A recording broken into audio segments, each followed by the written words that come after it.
How do you think Brodie Croft looked today? Thought he looked like Brodie Croft, but in a better coloured jersey. Leeds have won back-to-back Rugby League titles. The golden generation finally has its golden fleece. No England game, it seems, is complete without a Ryan Hall try. Jamie Peacock. Kevin Sinfield. Rob Burrow. Jamie Jones Buchanan for Leeds. It's one of the most popular beards in rugby league. There aren't many in Super League that can do that. We just want to be a great friend, and if we can all try and be a bit of a better friend from time to time, I think we have a bit of a better place to live in.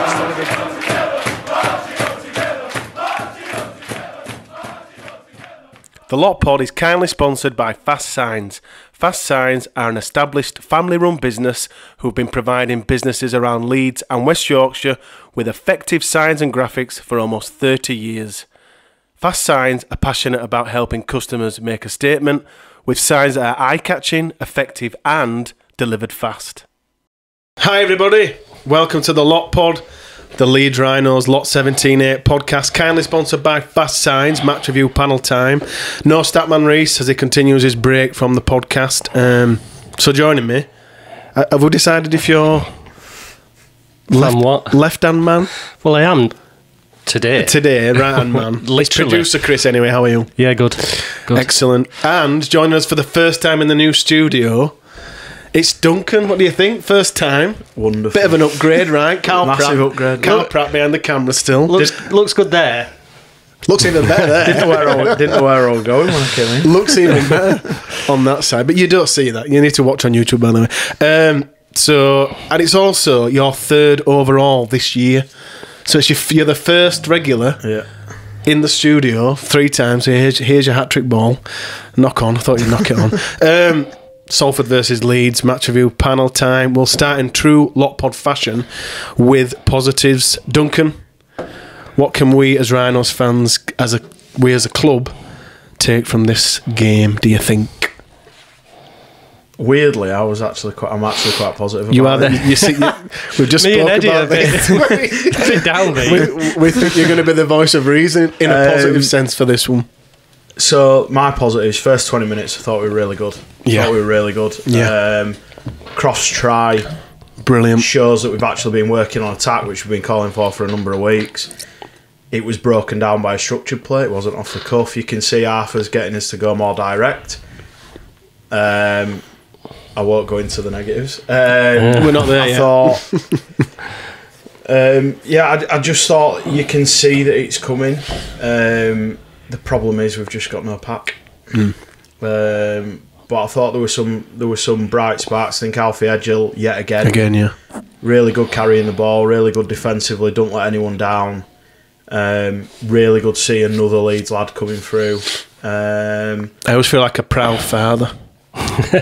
Whenever there's an academy player playing, burst with pride. Now when you see him on the team sheet, you don't go, oh, I wonder how he's going to go. That's the biggest compliment you can give any academy player. You just settle. He always surprises me how strong he carries. Yeah, he does. He looks quite slight, doesn't he? But I've never seen him get driven back. No, never. He always pokes his nose through, doesn't he? And he took the try really well. Yeah, he did. Finished it well. Tomorrowski. Any more positives, Dunk? I thought Akers had one of his best games in the Leeds shirt. Yeah, he did. If not the best. Frawley again, most of his bright sparks were first 20 minutes when we were playing really well. When we played well. Yeah. I thought McDonnell was industrious. Industrious? I've been listening to Cameron. It's trying to outdo you, Cam. But no, you can see what Arthur's trying to do. I just think at the minute we're a little bit unfit. But with London winning today, amazing. You never know what's going to happen, do you? I do. Chris, positives for you? I didn't have many because there weren't many. Duncan did well then. No, I have. Duncan really scraped the bottom of that barrel. I have reflected a bit on it, and a lot of it echoes what Duncan said. First 20-25 minutes, you could just tell that there was a plan. All of the tries were really well taken. Frawley continued to play well. He's not going to play well if we play like we play at second half, and it's not his fault. No. Particularly, is it? No. I thought... I mean, I'm a big fan of Miller's anyway, but I thought he had a good game because it was quite settled. And he played well right till the end. I think he would put in a lot of effort in. And it was effort that were paying off rather than him running around like an headless chicken. Trying to force things to happen. I think he's sort of not been overplaying. I think the problem comes when we revert to type when we're under Chuck pressure. in ball and see where he can go. When he were playing like north to south, just straight direct running, I thought they just look like they can't handle him because he'll still beat the first man 9 times out of 10. Yeah. But that sort of gives you hope if Arthur does stay that he'll get that out of them players. You know, whether we want to get rid of Frawley or whatever, I think you can see that he's the type of player that will play well under structure. He looked to take his try a bit faster as well. His dummy, I think he's been working on his speed. Just speeding up his dummy all week. I'm still just amazed. Just in the mirror, naked, just like, dummy. I am still amazed. Dummy left, dummy right. That people are buying that dummy. He does it still. It is one of the slowest dummies. No, I think it is like the slowest dummy. Parting of the Red Sea when he throws it. I couldn't believe it. Other positive, the ground didn't smell like shite like That's it did last year. a real positive. So that was good. And I did skip out a bit early, so I didn't get stuck in the car park. Yes, he's straight. I did that for a reason. I thought, if my car doesn't start... I don't want to block everyone in. Smart thinking. I've got the Croft try, which we'll kind of break down a bit more later. The support, I thought the support over there, I thought that were a decent... It was really good. There were a lot of people there. And some of the songs directed towards Nene MacDonald. I don't know whether that came across on the TV, but they were fab. Yep. The quick start, as you both mentioned, the edge will try. And I thought Momorowski had an half decent game. He's getting better, but it's because of the way that they were playing. It's like direct, but I just think with Momorowski, he's one of them players that it's taken him a while to settle in. Yeah. But the setup for Edgel's try is just what you want from your centre. Yeah, brilliant. Like breaking, and then he's not the quickest, but he's got enough speed to get there and then tip it on. Set up his I think people want Aussies to come over and be instant hits, and they're not always other. And I've got a feeling he's one of them. Errors. We are a side riddled with errors, and I think we're infected. Infected? Yeah, I think we're rotten. The amount of errors that we have per game has just driven... I'm broken. I'm a broken man. It's a coach killer. It's a game killer. And ultimately, it's a result killer. And what can Farmer Arthur do with this squad now to reduce these errors, Duncan? Because they are diabolical. It's been a year of error after error after error. For instance, I will let you speak in a moment, I promise. Sam Lasoni yesterday, he made 2 errors, and Barry said it on the commentary, 2 pieces of rugby league that are just absolutely outlawed. Giving away a penalty when you've got the ball, and a handling error at the play of the ball. Yeah. Lasoni did 2 handling errors at the play of the ball. What do you think of this side, and more importantly, of the errors that we make game after game? I think some of the errors come, we're not fit enough. So when we're playing under fatigue, we're going to make more errors anyway. But then I think we just do absolutely stupid stuff that we shouldn't be doing. So like... Sorry. Keep talking. Right. As an example, I'd say Sangare looking for that offload on the first tackle and he's getting driven back. Duncan, I forgot about that. And he offloads it to me. And it's like... He was really lucky there. He didn't get. I'm going to swear, but I always got... This is the first time since you knew George. Listen. I know, apologies, George. I always got taught don't shovel shit. Oh, he only said shit. And I thought I'm going to be the Nene MacDonald. And that is the epitome of shoveling shit. Yeah. You were getting driven back. There was nothing to gain from the offload. Nothing, yeah. and he offloaded it, and then we lost the ball in the tackle again with Mick getting up. But it's like Bentley. He actually was. I didn't think he was that bad, but then he lets himself down with silly penalties, and that's just riddled his Leeds career. Yeah, and that's been his career. He did do some good stuff. He was tackling everything that moved. Yeah. But then, just stupid errors. Keep it clean. Just keep it clean. And some of them was just like that high shot. Is that what he got? Is that what he got binned for? That's what he got binned to be for, fair, he didn't get binned for the high shot. It was persistent. It was persistent offences, which were probably him. Yeah. But then again, when you know, and the ref were being open, as all refs are, to say, look, you're on the edge here. Someone's going to get binned. And he goes in, makes the high shot, and I'm stood up shouting at my telly again. It's like Reece in the first half. That would have penalty. There were a lot of Leeds fans on X and in the WhatsApp group saying, how was that? He picked up, who was it? And then he's spinning him round. I think it were a harsh yellow. I think it were a harsh yellow card. I think it were a penalty. Yeah, because it was harsh, but he gave it for persistent. Again, that was for persistent. It's just it won't let go, and then he's picking. Just let go of the guy. What you've got to do is not give the referee an option to give precisely. There's things that you can have a go at referee, like Handley not knocking on when it's blamed, but refs make mistakes, so but of course they do. With errors and penalties, just don't give the referee the option. That drives me nuts. Do you remember Trent Merrin? Yeah, all those years ago, whenever it was, he did it all the time. But then he used to backchat to the ref. Yeah. And he used to drive me nuts. Just clean out, just make the tackle and get out of there. I think it was one of them games where we knew the importance of it, and I think some players overtried and overplayed the hand. As in, like with Bentley, he'd probably get like a 3 or 4 out of 10.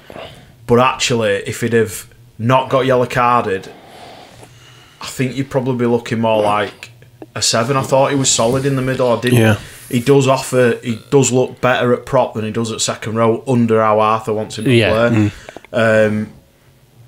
But we just, like you've said, it's just silly errors, and it's week after week after week. It's been all year. All year. Brad Arthur did say the effort's there. It's the detail. It's a bit late in day now, isn't it? It is. It's definitely, and the errors, and they're always there. They were there under Rowan. They're there, and again, you are right to mention that they were there under Agar. They were there under Agar. We've had a bad mentality for 8 years. Oh, God, really? I'm coming up to a decade. So this is why I hope Arthur stays, because I think he's the type of coach that we need to get them out, even if he's only here for another year. Well, the one thing Rowan said and always said is he didn't really like pre-season, did he? And there's a lot of players that you can see probably don't like pre-season. I think Sam Lasoni needs a really good pre-season behind him for him to be effective. He drove me nuts yesterday. We need him to do. We need to take the pressure away from Mikolaj. His body is absolutely broken. We're asking him to do 60 to 80 minutes a week. He were injured on Saturday. I said this to a friend yesterday. I said Mick is carrying us too much, and he's going to get. I've seen some fans have a go at Mick. I don't get how that is just ridiculous. There's fans having a go. He's the best Leeds player by a mile. Aledzki, Newman, which we're going to come on to. So I'll my point on Newman, Smith, Ash. You can't have a go at these guys. No, because week after week after week they come. Cam Smith he's probably doing. The thing is, everyone's going, he's not very good with ball in hand. He's making 50 to 60 tackles a game, every game that he plays. So he's doing someone else's tackling. He's covering for the likes of Lasoni, Sangare, these prop forwards that are coming on that probably just have a couple of... Well, Sangare hasn't had a good game this year, but Lasoni's a bit of a flat track bully. And we can't afford that at the moment. No. It's fine when you can, but I think you're dead right. They're not bad players.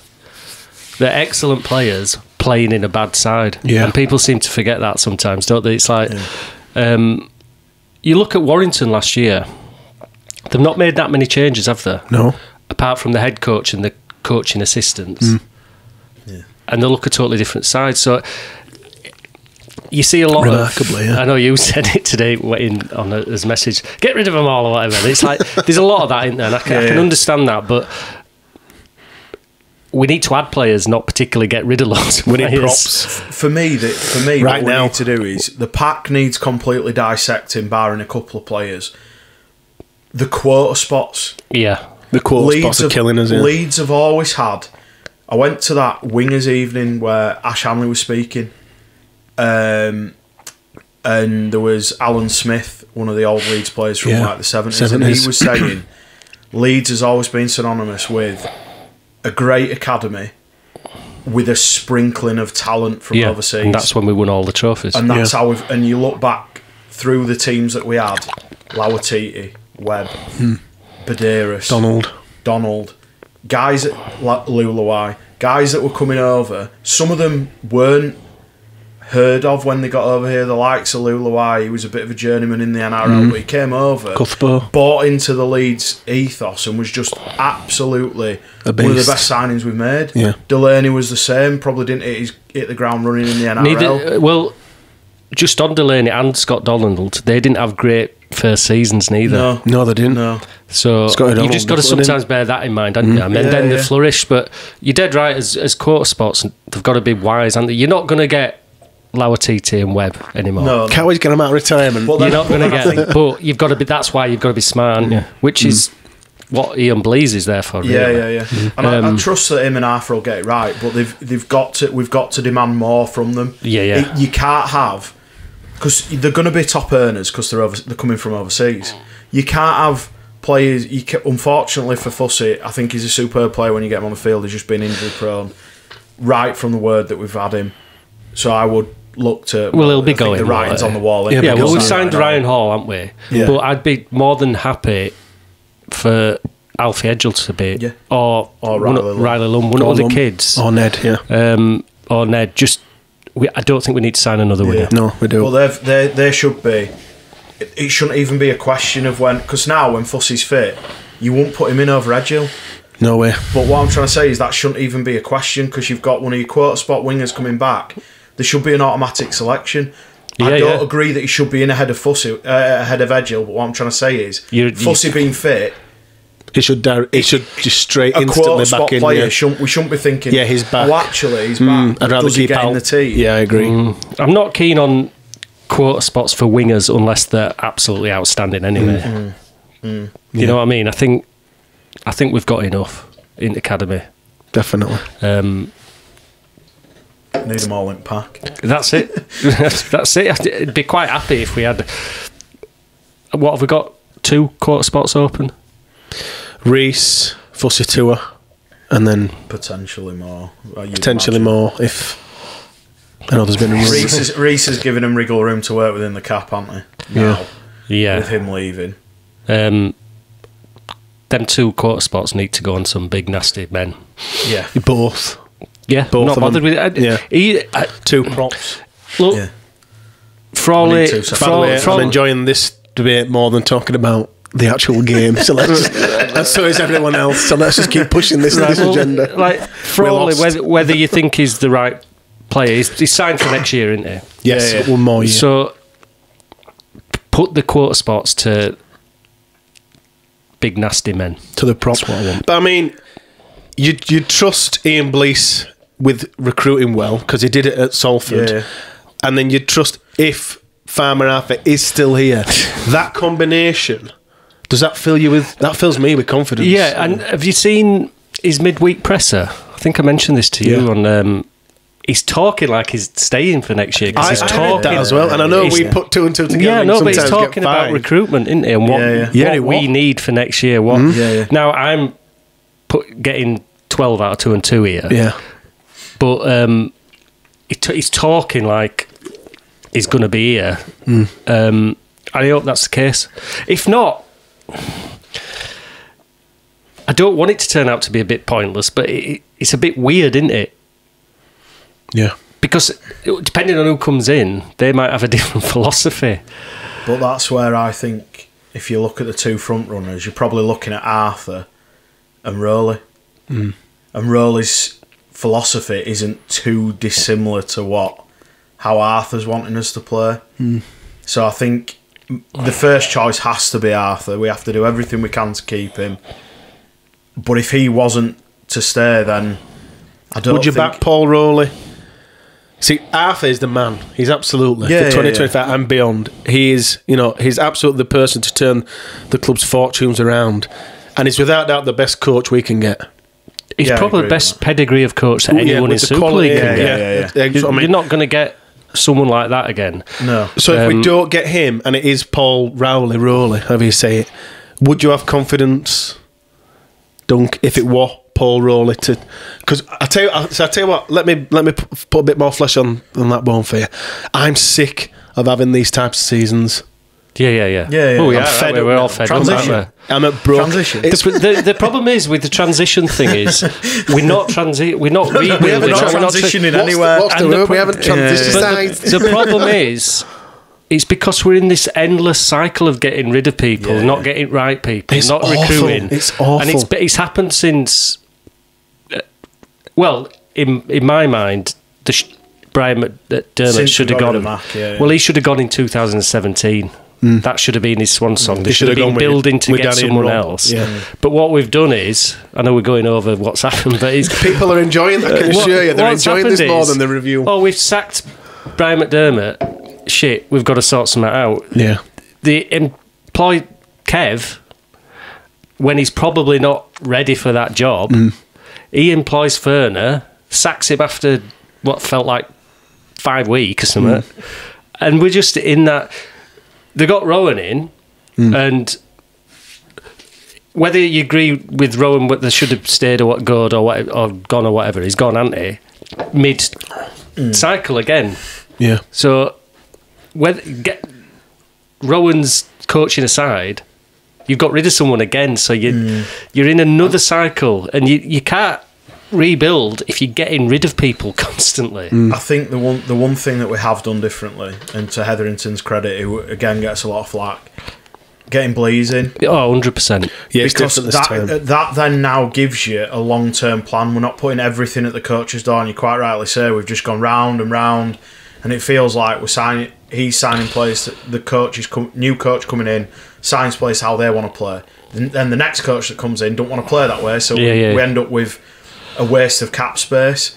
I think now we get an identity of how we want to play the game, and then you get a coach to fit that. Yeah. And I don't want us to lose some of the identity. You might disagree with this, that Rowan did instill, is that there were a lot of skill, weren't there, sometimes? It just wasn't the way to win rugby league games. Yeah. But I don't want us to be 5 drives and a kick, because you're not going to you're not going to get rid of all the players, and we've got some skillful players, haven't we? So of course we have. And I think Arthur's that type of coach, earn the right to do it first, and then go for it, and then do it, which we saw in bring it back to the game. We saw that in the first 25 minutes, didn't we? They earned the right to play and then they scored 3 great tries. And that's what he says in his press, isn't it? Like then it went to shit. The midweek, it did. The midweek presser, and then after games, he's always saying you've got to earn the right to play, and they did that first 20 minutes. But that first 20 minutes comes when you've got a Mikolaj Ledsky that's fit, and as fit as he's going to be in the game for the game, and raring to go, and then it falls off a cliff when he goes off, and we've no pack, and we're not going anywhere. The half-backs then become frustrated. The outside backs because there's no punch, because there's no punch forward through the line from the pack, and it's all just gets a big mess. And it gets awful. Matt Froley, back to the game. His recent form has been fab, playing well. 3 lot pod fast signs player of the matches. Could be on for 4. Well, we'll come to that later in the pod. I think he could be he is a history maker. That'll never be repeated. What have you made of his recent form, Chris? I think he's been better than Brodie Croft. Well, they're different, aren't they? They're different silent players, which is what he was signed to be. Yeah. Look, I'm not saying he's the best half in the world. I'm not saying he's the best half in the competition. He's doing his job and he's doing it well. That dummy, he's still throwing it. It's working, though, isn't it? It's working. You can't fault him. His He's turned it around, since he got dropped. He's been taking some right pelters, hasn't he? Yeah, massively. And possibly correctly so. Maybe not if he's playing under the wrong system. Could be that, yeah. And he's got his head down, and like you say, he's probably been our best halfback. He probably has in recent form. His kicking's got better. It's still not. His long kicking game's still not great. His short kicking game and his to the line is really, really good. Yeah, I like that. And he's playing well. I think if we just had better players supporting him around him, that combination, giving him some kind of platform, I ain't got a massive issue with him. I don't mind sevens like that. What he's playing like industrious. I'm going to go with Duncan's word. I don't. Do you know what I mean? I quite like number sevens that do the job. Yeah. And when you've got Brodie Croft that can do all the other things, I'm not that worried about that. He can be a nice steady Eddie, can't he? He's not a bad player to mentor Jack because he's quite a. Whatever you think of him as a player, I think he's quite studious in rugby league. I think, and he knows. A lot of people that I've heard have said he's a future coach. Yeah, I remember Rowan saying that. Yeah, so it's like not a bad player to have around. I think he's not one of my worries. I agree. I think there's more pressing issues. I think there's a lot more pressing issues. Mentioned it with no but he played well. He played well. What did you make of him? What have you made of his recent form, Dunk? So I was one of the ones when we signed him that I wasn't. Oh, me too. Yeah, massively. Most people were, massively. But I think a lot of the pelters come from you. As Chris no. Maybe so. No, I think a lot of the pelters come because of the number he's wearing. Yeah, it's hard. And this year, it's a beast of a shirt to have. It's the biggest number at Leeds. But then it's now become the biggest number in the squad. Yeah, and the last few weeks he's playing well. What I would say, the caveat for me is now, if he can find that consistency which he has done over the last 4 games, he now needs to find it over the season. Rest of the year, yeah.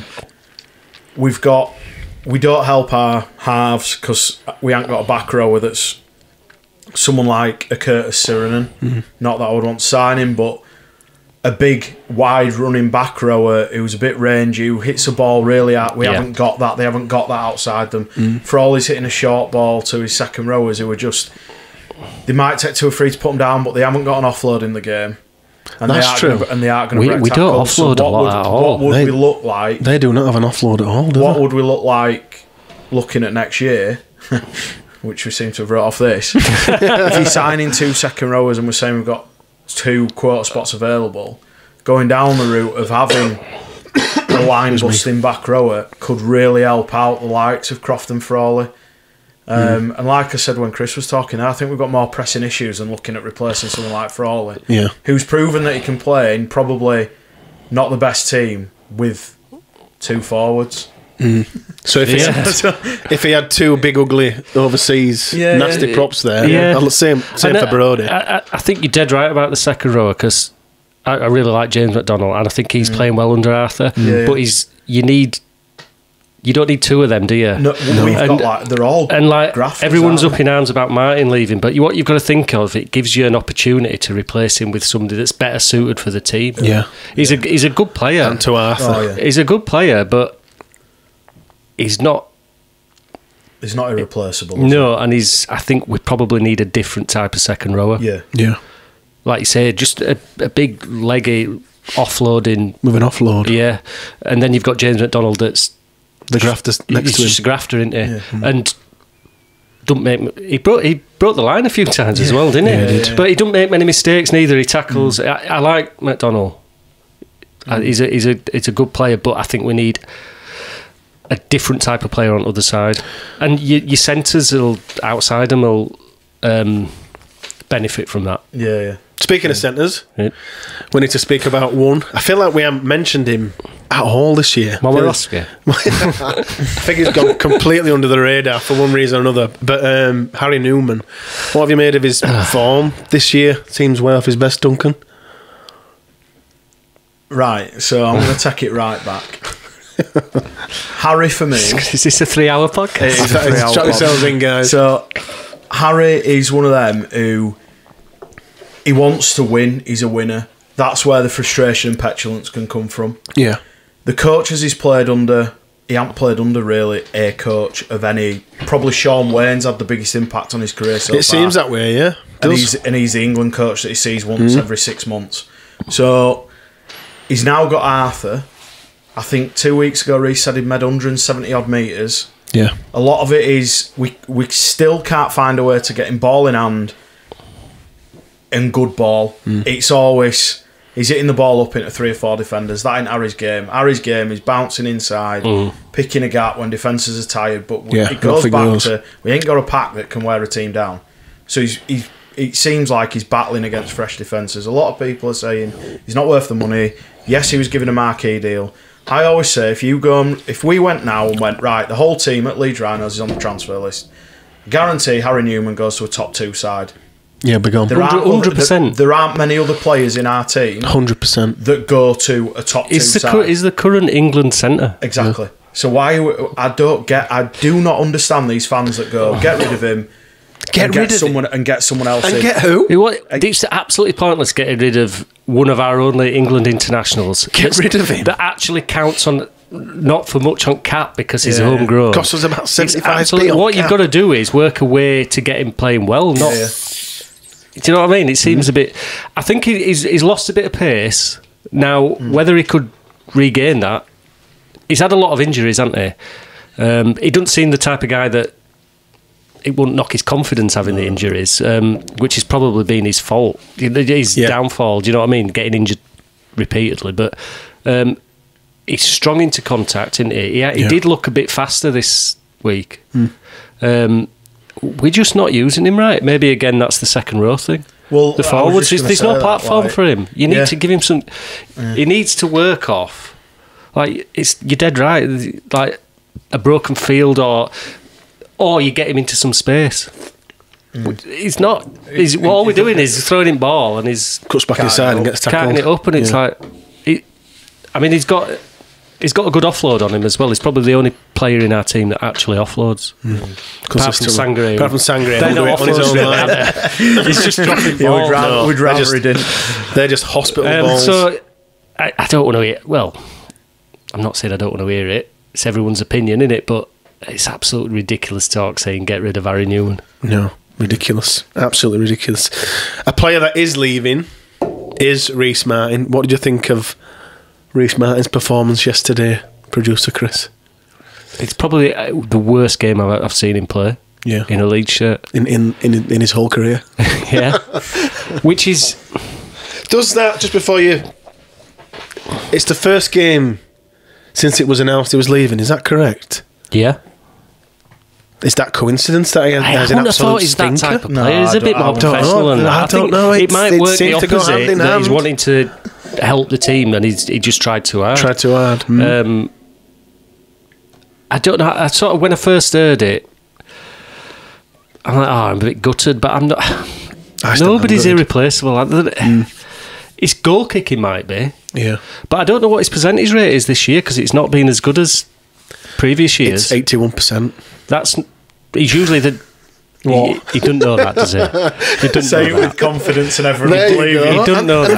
That would have worked. We'll have to get Reece to look this up, but I bet he's not high as he usually is. I was gutted for Miller actually. First chance he get to take a kick and he missed. He missed. It was quite a difficult kick though. It was. I don't know.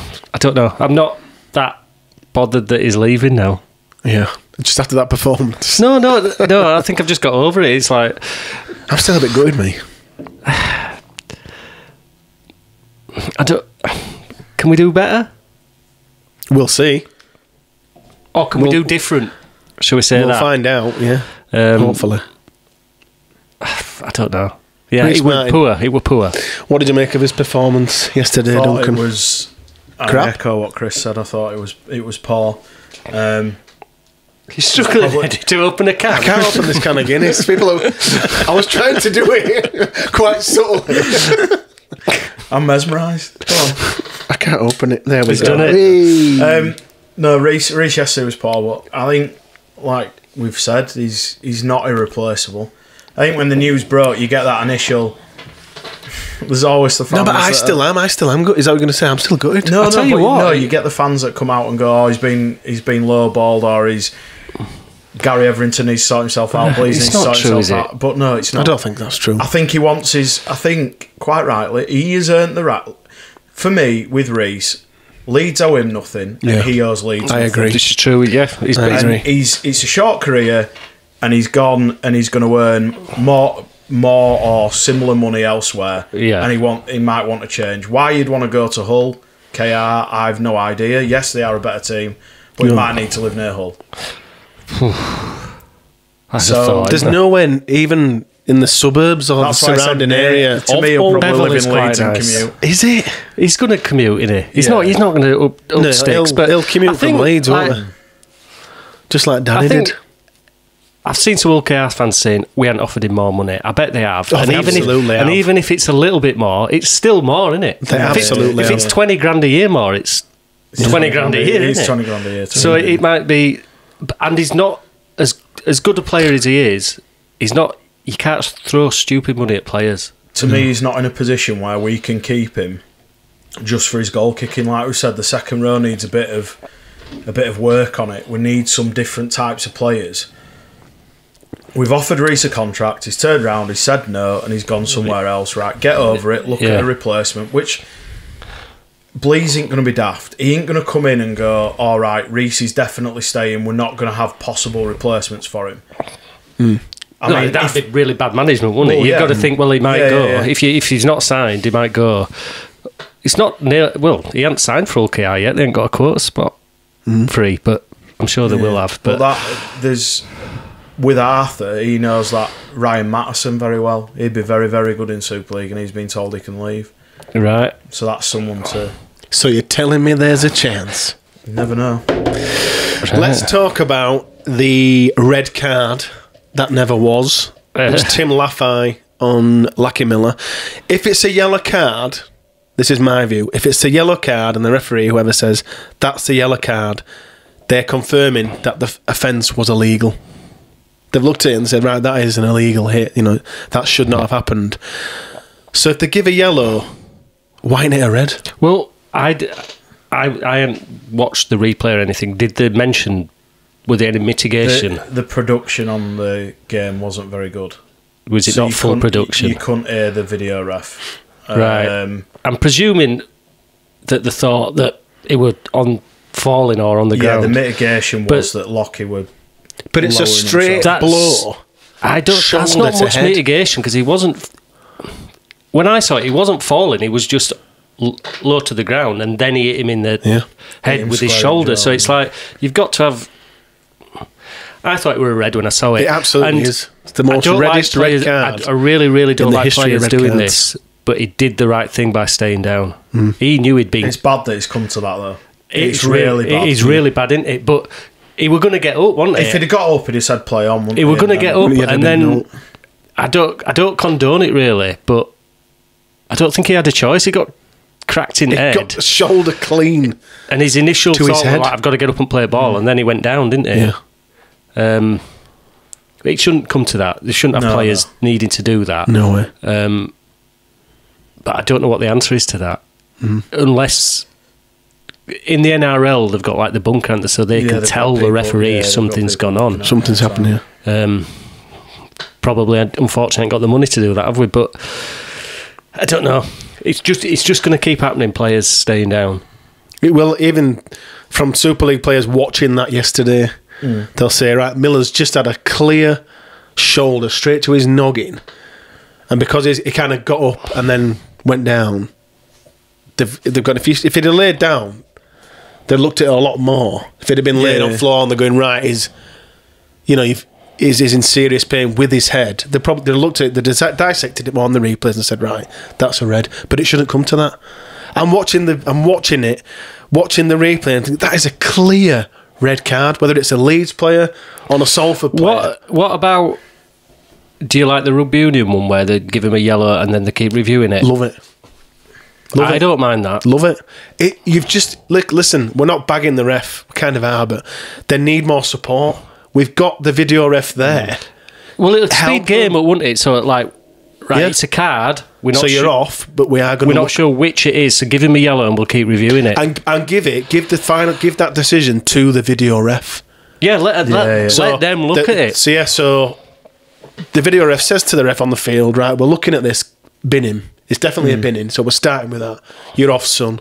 And then the video ref says, send him off. Like on cricket, cuts his ref's back on screen, you're off, lad, red card. Everyone watches it at home, he's gone.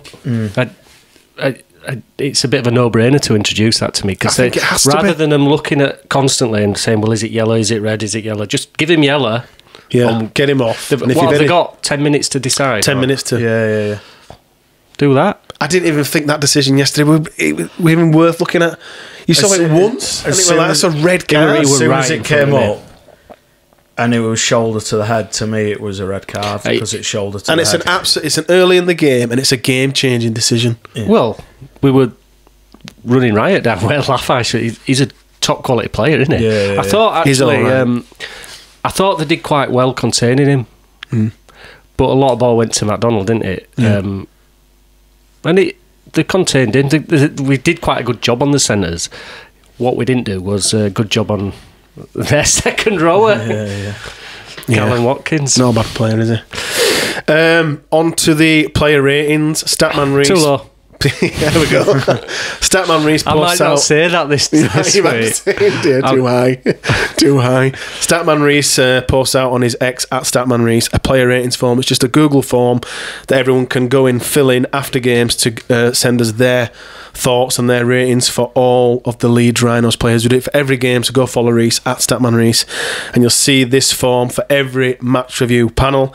I'll start from the top. Lucky Miller, 5.6. That is too low. I reckon he should have got at least a 6.5. Yeah. Alfie Edgill, 5.9. That's too low. That's too low. What did it? He did everything that were asked of him. Scored a lovely try. To me, he's a 7. I'll give him a 7. Yeah, I agree. Way too low. I think they're going to be low in the context of the game. Well, they are. But Paul Momorowski, 5.5. I think that's too low. I know I'd say they're too low anyway, but I think that's too low. I think he's at least got a 6.3. But I think that's too low. Harry Newman. I think you've just seen. What do you think Harry Newman got? Really low. 3.8. That is ridiculous. I say this almost every time we do this player ratings. I don't know what people are watching, but then the caveat to that is form is open to everyone. So it's not Leeds fans. But that I think non-Leeds fans have even they're bored of us now. They're not. They're not even bothering to troll us anymore. That seems a bit of sabotage. 3.8 for Harry.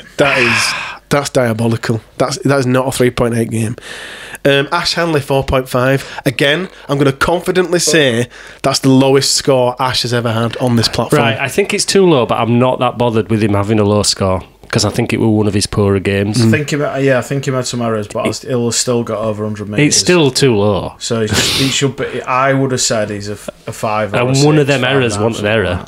Well, went 10 yards back. The knock-on. The knock-on that never worked, so that actually was a knock-on. Brodie Croft, 5.4. You both agree with that? No, I don't. No, He's too low. He had a hand in scored one. Scored a beauty try. Just for the celebration. And to be fair, beauty try. He set that up as well with he changed direction of the play. Anyway, it's too low. Too low. Matt Frawley, 6.1. I'd agree with that. Yeah? Yeah. Average. Michaletsky, 5.5. I don't know what the lad can do. He's played with a busted rib. Yeah. And was still the best prop on field. I think he's on this platform. His scores are We haven't got stats, obviously, because recently. By the way, there's no stats. To be fair, as I've looked on Super Leagues, and he got 319 metres. No, he didn't. It was really low, but every prop on the field, including the Salford props, were low. But I don't know whether you noticed, he were quite a skinny 10. Yeah. I don't know whether that affected the game, but it was quite a shallow 10 that the ref were playing. Yeah. So no props made a lot of metres, but It was hot as well, wasn't it? 'Cause Arthur said he needed to get some lighter bodies in the middle, which is why Sangare didn't come back on. Not really a bit of difference. Andy Acker's 5.2. No, that's too low. Justin Sangare, 2.4. That's too high. Well, is that the amount of minutes he were on pitch? It must be. And the errors he made? To me, for one spell, from a prop is just... I don't like bagging players because I think we can go too far with it, but the problem I've got with Sangare is, right, that was his first opportunity under Brad Arthur, wasn't it? Show us what you've got. He's a big man. The biggest man on field. Yeah. Nothing. That's why it's 2.4. James McDonald, 5.1. That's too low. He was too low. Reece Martin, 3.5. That is Reece Martin's lowest. Yeah, but he's going to get ever. it, isn't he? Yeah. He's probably going to get below Mop-off 4 every game. 3.5. He'll get an hat-trick and hit every single kick against Wigan. Cameron Smith, 3.4. That's... You nearly swore them. Such was your reaction, you almost swore. What do people... But I do not understand what people want him to do. We get it quite often. What do people want him to do? And again, he was playing two positions to me in one. They move him to prop to cover for the fact that we've got no props. So he does two people's jobs, hence why he's making 60-odd tackles a game. Yeah. Jared O'Connor, 5. Sam Lasoni. I thought O'Connor were really good when he came on. I think... he offers so much, doesn't he? Friend of the pod. Yeah, well... I like him being able to play 13. The only thing I don't like is when there's Ackers... Easy now. When there's Ackers, O'Connor and Smith on the field, I think it gets a bit like crowded. They want each other's space, and it gets a bit crowded. Not quite sure what they're doing. I'm not a coach, or I think he should come on as 13, give Smith a rest. Then Ackers can go off. He can go on at 9 and bring Smith back on. Yeah. Anyway, sorry. Lasoni, 3.4. Too high. Too high for me. I thought it were appalling. Sorry, Sam. I've got no words. Chris has no... Sorry. Chris is speechless. Sorry, Sam. Thank you, Sam. Just don't... Speechless on a podcast. Can you please play the ball correctly when you're under your own sticks? Please. Donaldson, 4.2. I think that's too low. He did a job, didn't he? And he got a head-eye penalty. He did again. Yeah, that's his trick. Yeah, it's nice to see you back, Dono. James Bentley, 3.3. I get it, but again, I do get it, but that's incredibly low. Yeah. Half a point lower than Lasoni. Really? Well, he got 3.3 and Lasoni got 3.4. Oh, I thought Lasoni got 2.4. No, 3.4. I'm not having that. Brad Arthur, 5.6. I don't think you can score him at this point. I don't know what you're scoring him on. Yeah, it's way too early. Because I don't know. I gave him an 8. You can see what he's doing. Yeah, I don't think he could do any more than the first what 20 minutes. You can see what he's doing, but the team are that knackered by the time it gets to the second half that we can't execute the game plan that he wants. And they just we've got one prop forward, which and the problem is we're in no man's land then, aren't we? We're not doing what Rowan did, which is throw a ball around and try and create something. We're not doing that. And we're not doing the good stuff that Arthur wants. So it's actually, once they're knackered, it's like... After 20 minutes, we're done, aren't we? Yeah. I think they revert. We're toast. I do think they revert to type in a top when they're tired. Absolutely. And it goes back to that unstructured stuff. But they can't do it when they're tired, can they? You can't. No. You can't do that. It's all right if you're fresh. But it's like second half when Croft had the ball and was looking for runners. There were no runners to his right, so he comes back to the left. Frawley was the only willing runner, and then they dropped that ball underneath, and he got nailed by two forwards and lost it. I do think Arthur's come in and fixed the defence up. So he might need some time to work on attack now, but they're just not fit enough to do it. So that's the player ratings. So the player ratings does have, from our listeners, from our viewers, Matt Frawley at 6.1 is the listeners' Fast Signs player of the match. But do you agree with that, Duncan? Let me just put a caveat to that. Matt has won 3 Fast Signs player of the match. Can we get an award to him? We're going to have to. So he's already in the history books for the pod, and if he wins this one, so no pressure. If he does win this one, he's in the top 3. Who gets it for you? Fast Signs man of the match, player of the match. I'll go for Frawley. Good lad. Oh, he's trying to do it, isn't he? We're doing it for you, Matt. I'm going Miller. Miller? So it's your call. No, it's Matt Frawley. Absolutely. You have to 6.1 with our listeners. History being made again. We'd have to call him the trendsetter. Would you have said that at the beginning? Would you have thought that would happen at the beginning of the year? Did you hear my thoughts on the first side? What did I say? Probably one of the worst halves on the market that we could have signed. And yet here I am, eating that humble pie. Matt Frawley, you are a history maker, a trailblazer, and you are the official Fast Signs player of the match for the 4th time. Well done, Matt. Well done, Matt. We'll clap you in. Anything else, gentlemen, before we finish this one up? No, we're done. I don't think so, no. No, we're done. I think we're done. I think we did all Chris. right. Thanks to Duncan. Thanks to you for watching. Thanks to you for listening. If you do listen to us on Spotify, please do rate us 5-star. We are still fighting the good fight with iTunes. We will be back on there. Yeah, we don't know what's going on. We don't quite know. They keep telling us things that we don't quite understand. We don't know what we're doing. So if anybody's got any podcast iTunes help, please just get in touch. Please do subscribe to us on YouTube if you don't already, as we crawl our way to 1,000 subscribers. If you like what me, Chris, Duncan, Reese and all of our regulars do, please also consider subscribing to our Patreon page. All of our content will always be free forever, we promise that. The Patreon page is just there to chuck us a few quid to help us with the studio, with our equipment, and to help us improve our content. We'll be back next week with the midweek roundup. We'll see you then. Take care.